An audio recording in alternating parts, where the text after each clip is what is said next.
لکھو اگر تمہارے قلم میں طاقت ہے CID والوں اور وہ لوگ جو یہ کہتے ہیں کہ اسلام نے عورتوں کو پردے کی چار دیواری میں باندھ دیا ہے، عورتوں پر ظلم کیا ہے، عورتوں کو گھر سے باہر نکلنے کی اجازت نہیں ہے۔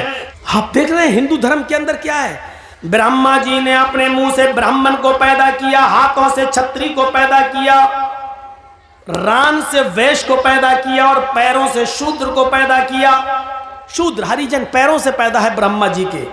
آگے لکھا ہے کہ اگر کوئی برہمن کسی شودر کی لڑکی پر غلط نظر ڈال دے، اگر کسی برہمن کو کسی شودر کی لڑکی پسند آ جائے تو شودر کو چاہیے کہ اپنی بیٹی اس برہمن لڑکے کو دے دے، لیکن اگر کسی شودر کو کسی برہمن کی لڑکی پسند آ جائے، اگر کسی شودر کو کسی برہمن کی بیٹی پسند آ جائے تو راجا کو چاہیے کہ اس شودر کو پکڑ کر اس کی دونوں آنکھیں پھوڑ دے، جن آنکھوں سے اس نے برہمن کی بیٹی کو دیکھا اس کی آنکھیں پھوڑ دے۔ غور کریں آپ، برہمن کو اگر پسند آ جائے تو شودر کو اپنی بیٹی دے دینا چاہیے، لیکن شودر کو اگر برہمن کی بیٹی پسند آ جائے تو راجا کو چاہیے کہ وہ شودر کی دونوں آنکھیں پھوڑ دے۔ یہ عزت ہے عورت کی ہندو دھرم میں، دیکھ لیجیے آپ۔ اور اسلام اس کے برعکس کیا کہتا ہے کہ لڑکی کی اجازت کے بغیر تم نکاح تک نہیں کر سکتے ہو۔ آپ نے دیکھا ہے کہ عورت کا مقام اسلام کے اندر کیا ہے، اور مزید دیکھنا چاہتے ہو تو آؤ میں تمہیں دکھاؤں ایک عورت کو کیا سمان دیا ہے۔ کبھی حج کرنے گئے ہو؟ نہیں، اللہ تعالی ہم سب کو توفیق دے حج کرنے کی، اللہ رب العالمین اس مقدس مقام پر ہم سب کو پہنچائے۔ جب آپ جائیں گے یا جو لوگ گئے ہیں ان سے پوچھئے، آپ پہلے عمرہ کریں گے، اور عمرہ جب آپ کریں گے تو جاتے ہی آپ احرام کی حالت میں پہلے خانہ کعبہ کا طواف کریں گے، 7 چکر لگائیں گے۔ خانہ کعبہ کا طواف پورا کرنے کے بعد آپ مقام ابراہیم کے پاس 2 رکعت نماز پڑھیں گے۔ اگر وہاں جگہ نہ مل سکے بھیڑ میں تو پورے خانہ کعبہ میں جہاں آپ کو جگہ ملے وہاں 2 رکعت آپ نماز پڑھیے۔ پھر آپ کو جو دعا مانگنا ہے مانگیے۔ اس کے بعد آپ کو صفا اور مروہ کی سعی کرنا پڑے گی، صفا اور مروہ کا چکر لگانا پڑے گا۔ آپ کو پہلا چکر صفا سے شروع کرنا ہے، مروہ تک جانا ہے، مروہ سے پھر لوٹ کے آنا ہے، صفا تک جانا ہے۔ آپ کو آنے اور جانے کو ملا کر 7 چکر لگانا ہے۔ جب صفا سے مروہ کی طرف آپ جائیں گے تو پہلے آپ نارمل چال چلیں گے، نارمل، پھر ہری بتی لگی ہوئی ہے گرین سگنل، جب آپ گرین سگنل پہ پہنچیں گے تو وہاں تھوڑا سا سینہ تان کر، تھوڑا سا سینہ تان کر اکڑ کر ایسے ایسے آپ دوڑیں گے، بہت تیز نہیں جیسے رن لے رہے ہو کرکٹ کا، ایسے نہیں، ہلکا ہلکا دوڑیں گے، اور سینہ تھوڑا سا ایسے ایسے ایسے کرتے ہوئے آپ ہلکے ہلکے دوڑ، ایسا لگے کہ ہاں دوڑ رہے ہیں لیکن اسپیڈ بہت تیز نہیں، ہلکی ہلکی چال سے دوڑتے ہوئے آپ جائیں گے۔ کیوں؟ آپ پھر دوسری ہری بتی لگی ہے، وہاں آپ پھر نارمل چال سے شروع کریں گے، پھر ہری بتی لگی ہے، پھر وہاں آپ سینہ تانیں گے اور اکڑ کے چلیں گے، پھر مروہ سے آتے وقت بھی آپ ایسا ہی کریں گے۔ ان مقامات پر جہاں ہلکا ہلکا سینہ تان کر دوڑا جاتا ہے وہاں حضرت ہاجرہ دوڑی تھیں، جب ان کے بیٹے کو پانی نہیں مل رہا تھا، زمین پر ایڑیاں رگڑ رہے تھے اسماعیل، منہ میں انگوٹھا رکھے چوس رہے تھے، اور ہاجرہ کہہ رہی تھی اللہ میرا بیٹا پیاسا ہے، تیرا بندہ ابراہیم اس کو تیرے سپرد کر کے گیا ہے، مجھے اور اس بچے کو تیرے سپرد کر کے گیا ہے۔ جب میں نے پوچھا کہ مجھے کس کے حوالے کر کے جا رہے ہو، کس کے حوالے، اِلَى مَن تَتْرُكُونَا، ہمیں کس کے حوالے چھوڑ کے جا رہے ہو، تو ابراہیم علیہ السلام نے آگے بڑھتے ہوئے کہا تھا اِلَى اللَّهِ، اے اللہ مجھے اور اس بچے کو اس نے تیرے حوالے کیا ہے، تیرے سپرد کیا ہے، اس بچے کو پیاس کی شدت محسوس ہو رہی ہے، علاقے میں کہیں پانی نہیں ہے۔ حضرت ہاجرہ پانی کی تلاش میں پہاڑی کے اوپر چڑھ جاتی ہیں، صفا سے نیچے جھانک کر دیکھتی ہیں، شاید کوئی گاؤں، شاید کوئی قبیلہ، شاید کوئی محلہ مجھے نظر آ جائے۔ दो चार आदमी रहने वाले नजर आ जाएं और मैं उनसे थोड़ा सा पानी ले लूं, लेकिन पहाड़ी की ऊंचाई पर चढ़ने के बाद भी उनको नीचे कोई बस्ती नजर नहीं आई।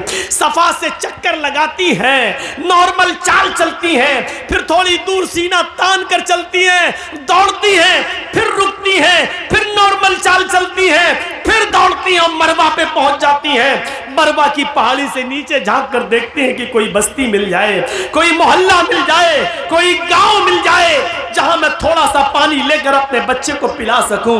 लेकिन मरवा की पहाड़ी के नीचे भी कोई बस्ती आबाद नहीं है। लेकिन अपने बच्चे को देखती है, होठ में अंगूठा रखे हुए है, अपने बच्चे की प्यास की खातिर फिर मरवा से सफा, फिर सफा से मरवा, फिर मरवा से सफा, फिर सफा से मरवा, 7 चक्कर लगाकर अपने बेटे के पास आकर बैठ जाती है और कहती है, अल्लाह जितना मैं औरत होकर कर सकती थी कर लिया, एक लेडी होकर कर सकती थी कर लिया, जितना दौड़ सकती थी दौड़ चुकी, जितनी मेहनत कर सकती थी कर ली, अब ताकत मेरे बस से बाहर हो चुकी है। अल्लाह तू ही गैब से मदद फरमा, इस इस्माइल के लिए पानी का इंतजाम कर दे।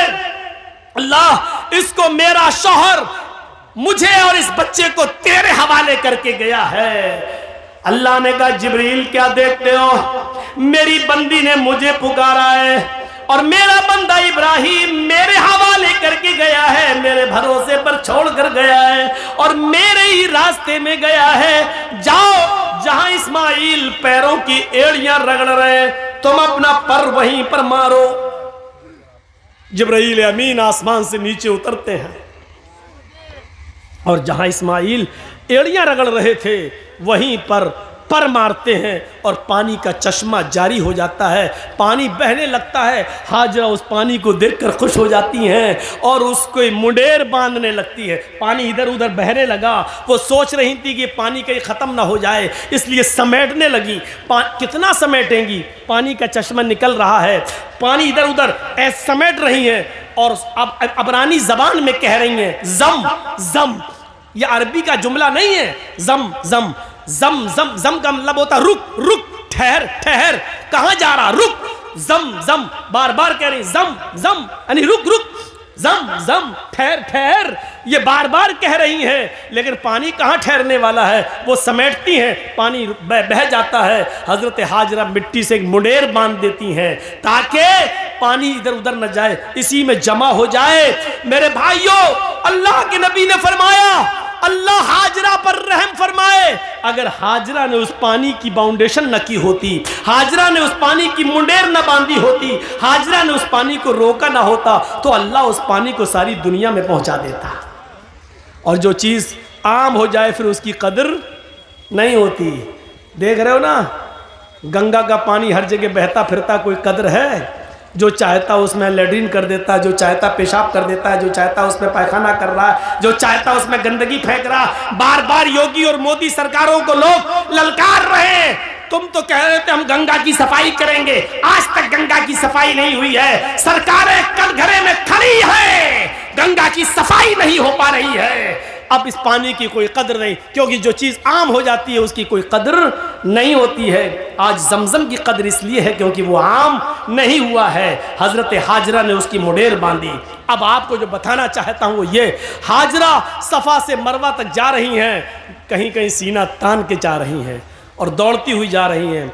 हर हाजी को जहाँ पे हाजरा दौड़ी थी, आज हाजरा की सुन्नत को ज़िंदा करना पड़ता है। वहाँ हर हाजी को थोड़ा सा या उम्रा करने वाले को सीना तान कर दौड़ना पड़ता है। अल्लाह के रसूल ने औरतों को मना कर दिया है, फरमाया है कि हमारी उम्मत की औरतें सीना तान कर नहीं दौड़ेंगी, वो अपनी नॉर्मल चाल में चलेंगी। लेकिन अल्लाह के रसूल ने हाजियों को, मर्दों को ये हुक्म दिया है कि उनको हाजरा की इस अदा को जिंदा करना होगा। जहां हाजरा नॉर्मल दौड़ी थी तुम्हें नॉर्मल दौड़ना है, और जहां हाजरा तेज दौड़ी थी वहां तुम्हें थोड़ा तेज दौड़ना है। जहां हाजरा ने थोड़ा सीना निकाल कर दौड़ी थी वहां तुम्हें थोड़ा सा सीना निकाल के दौड़ना है। मेरे भाइयों, हाजी और मोहतमिर, उम्रा करने वाला हाजरा की इस अदा को जिंदा करता है, और इसको अल्लाह रब्बुल आलमीन ने हज और उम्रा जैसी इबादत का एक हिस्सा बना दिया है।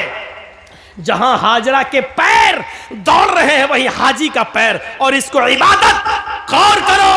लिखो मीडिया वालों, लिखो अगर तुम्हारे कलम में ताकत है, सीआईडी वालों और वो लोग जो ये कहते हैं कि इस्लाम ने औरतों को पर्दे की चार दीवारी में बांध दिया है, औरतों पर जुल्म किया है, औरतों को घर से बाहर निकलने की इजाजत नहीं है। औरत को इस्लाम ने यह इज्जत दी है कि जहां हाजरा तेज दौड़ी वहां तुम्हें भी दौड़ना है, जहां हाजरा सीना निकाल के दौड़ी वहां तुम्हें भी निकालना है। और जब तक कोई हाजरा की सुन्नत को जिंदा नहीं करेगा, अल्लाह उसके हज और उम्रे को कबूल नहीं करेगा।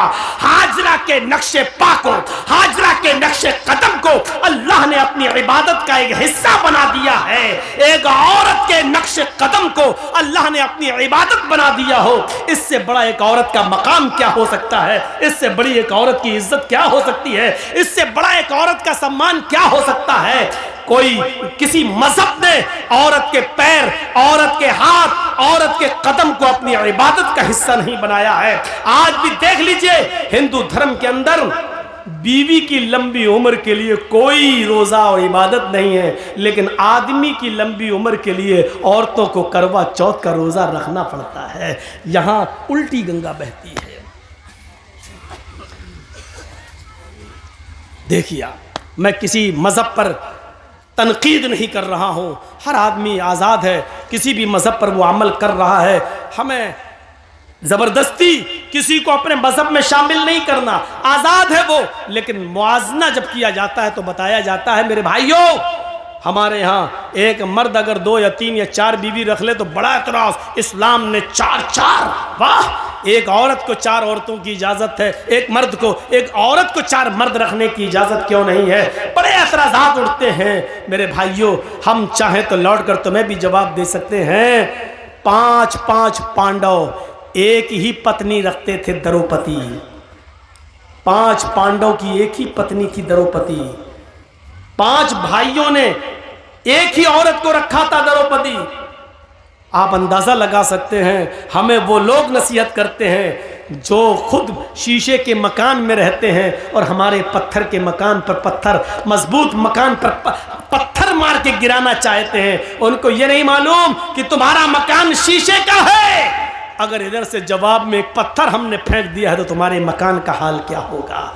मेरे भाइयों, जो खुद शीशे के मकान में रहते हो उनको दूसरों के पत्थर के मकान पर पत्थर फेंकने का हक नहीं है। उनको डरना चाहिए, अपने मकान के कमजोर होने का एहसास होना चाहिए, एहसास उनको होना चाहिए। जो हमारे नबी की 11 और 12 बीवियों पर एतराज करते हैं, उनको कृष्ण कन्हैया की गोपियों की तादाद मालूम होनी चाहिए। 16,108 शीशे के मकान में रहने वाला किसी के मजबूत मकान पर पत्थर नहीं फेंकता है, क्योंकि वो जानता है कि अगर जवाब में इसने पत्थर फेंका तो हमारे शीशे के मकान का हाल क्या होगा। इसलिए अक्लमंदी इसमें है कि आदमी किसी दूसरे के मजहब पर बगैर पढ़े लिखे तनकीद न करे, बल्कि हर मजहब को इज्जत की नजर से देखे। हम आपके मजहब की इज्जत करते हैं, लेकिन इस बात की इजाजत नहीं देते कि हमारे मजहब पर तनकीद हो। आप हमारे मजहब की इज्जत कीजिए और इस बात की इजाजत मत दीजिए कि हम आपके मजहब पर तनकीद करें। तनकीद करने का कोई हक नहीं है। मेरे भाइयों, जिस मजहब में जो अच्छाइयां हो वो ले लेना चाहिए। अच्छाई जहां से मिले वो हमारी खोई हुई अमानत है, उसे हमें ले लेना चाहिए। और बुराई जिस मजहब के अंदर भी हो, जिस धर्म के अंदर भी हो, उसको छोड़ देना चाहिए, चाहे वो किसी भी मजहब के अंदर पाई जा रही हो। मैं ये कह सकता हूं कि इस्लाम के अंदर कोई बुराई नहीं है, मुसलमानों में बुराइयों की कमी नहीं है। दोनों बातें अलग अलग हैं। फिर सुन लीजिए, इस्लाम में कोई बुराई नहीं है, लेकिन मुसलमानों में किसी बुराई की कमी नहीं है। एक साइंटिस्ट ने कहा था कि मैंने जब धर्मों का मुताला किया तो मुझे सबसे अच्छा धर्म इस्लाम लगा। जब मैंने मजहबों का मुताला किया, हिंदू धर्म, ईसाई धर्म, जैन धर्म, सिख धर्म, यहूदी मजहब, बुद्ध मजहब, इस्लाम धर्म, मैंने सारे मजहब की स्टडी की तो मुझे पढ़ने में सबसे अच्छा मजहब इस्लाम लगा। लेकिन जब मैंने दुनिया घूम कर देखा और हर मजहब के मानने वालों का जायजा लिया, मैंने यहूदियों की बस्ती में यहूदियों को देखा, ईसाइयों की बस्ती में ईसाइयों को देखा, जैनियों की बस्ती में जैनियों को देखा, اور ہندوؤں کی بستی میں ہندوؤں کو دیکھا, بدھسٹوں کی بستیوں میں بدھسٹوں کو دیکھا, مسلمانوں کی بستی میں اور محلے میں مسلمانوں کو دیکھا.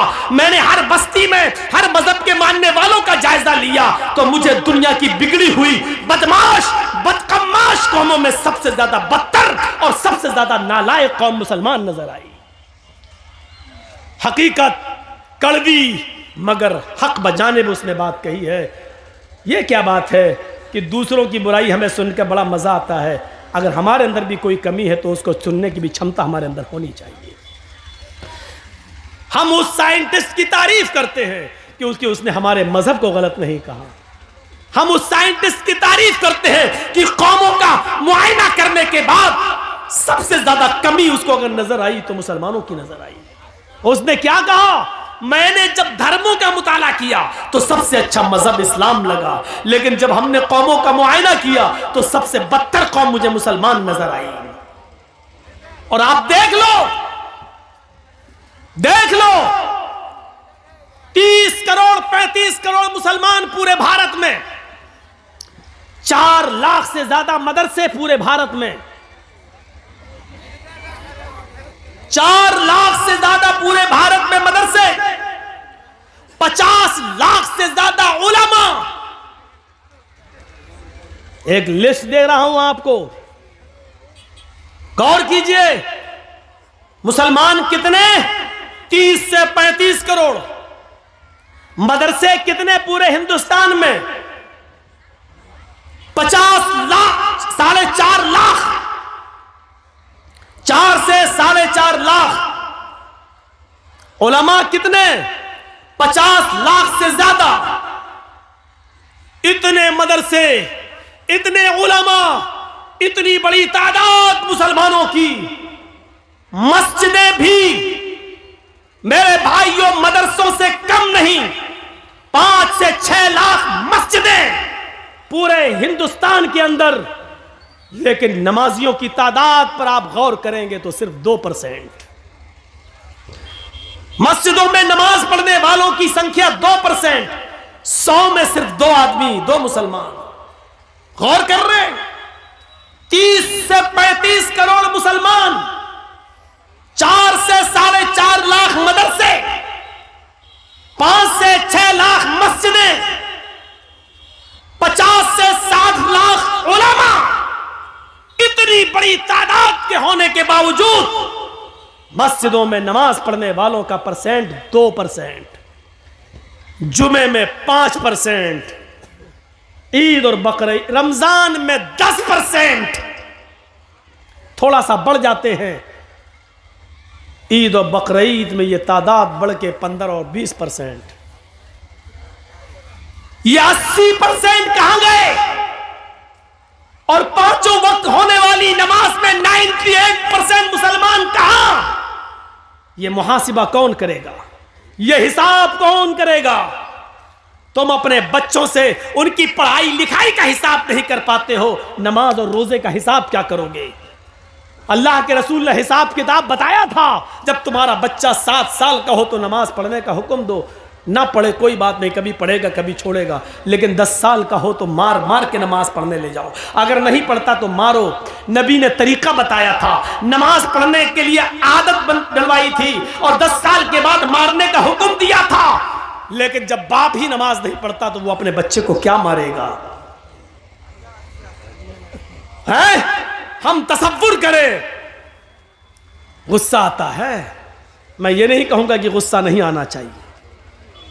غصہ زندوں کو آتا ہے, مردوں کو نہیں. غصہ زندوں کو آتا ہے, مردوں کو نہیں.